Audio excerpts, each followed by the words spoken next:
10 வருஷத்துக்கு அப்புறம் ஸ்டேஜ் ஏறி இருக்கேன் நான். லாஸ்ட்டு ஒரு 10 இயர்ஸ் பேக் ஒரு 2 படம் ப்ரொடியூஸ் பண்ணேன் முத்தாராமன் குரூப் சார்பாக. அதுக்கப்புறம் அந்த ஃபீல்டிலே இல்லை நான், இண்டஸ்ட்ரியலிஸ்ட் ஆகிட்டேன். 7 கண்ட்ரியில் ஃபேக்ட்ரி. என் பிஸ்னஸ் பார்ட்னர் யாருன்னு பார்த்தீங்கன்னா டைம்லர், பாரத் பென்ஸ், சாம்சங், உண்டாய். கிட்டத்தட்ட 25,000 எம்ப்ளாய்ஸ் இந்த 10 இயர்ஸில் இந்த ஃபீல்டு விட்டு வெளியே போயிட்டு 7 கண்ட்ரியில் இருக்குது எனக்கு ஃபேக்ட்ரிஸு. இப்போ ஒரு புதுசாக ஒரு ஃபேக்ட்ரி 1200 crores கொடுத்து பணப்பாக்கத்தில் போட்டுறதுக்காக அந்த ப்ராஜெக்ட்டுக்காக வந்திருக்க 1 மந்த்து. சிஎஃப்ஓ வந்து எனக்கு ஒரு சின்ன ஹெல்ப் பண்ணார். ஒரு டாஸ்க் ஒன்று கொடுத்தேன் அந்த ஃபேக்ட்ரிக்கு, சக்ஸஸ் பண்ணி கொடுத்தாலும் நேற்று ஈவினிங் என்னை வந்து ரிக்வெஸ்ட் பண்ணாங்க. எந்த ஃபங்க்ஷனுக்கும் போகிறதே கிடையாது, ஃபேஸை வெளியே ரிவ்யூ பண்ணுறதே கிடையாது. அவர் கூப்பிட்டதுக்காக வந்தேன். இந்த விஜய்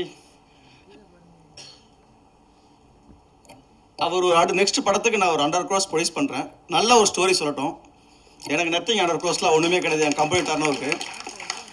அந்த சிஎஃப்ஓக்காகவும் அவருக்காகவும் நான் பண்ணுறேன். 100 crores என்னோட ஒரு 1 day. வேறு எதுவும் பேச தெரியல. ஸ்னேகன் எனக்கு ரொம்ப ஃப்ரெண்டு. 10 இயர்ஸ் பேக் நானும் ஒரு 2-3 days இருந்திருக்கோம். அவர் மறந்துருப்பார், இன்றைக்கி தான் ஸ்டேஜில் பார்க்குறாப்புல. நான் ஒடிசாவில் ஃபுட் கார்பரேஷனில் ஒரு 5 வருஷம் இருந்தேன், டேரக்டராக இருந்தேன் கவர்மெண்ட்டில்.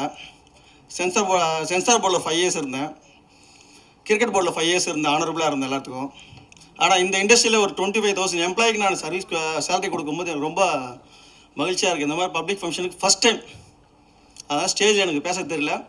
நான் கிரிக்கெட் போர்டில் இருக்கும்போது நல்லா பேசினேன், எல்லா ஸ்டூடெண்ட் அண்டர் 19 என் கண்ட்ரோலில் இருக்கும். அதுக்கப்புறம் ஸ்டேஜ் ஏறுது first time. Sorry. Thank you. Thank you sir, thank you so much. And sir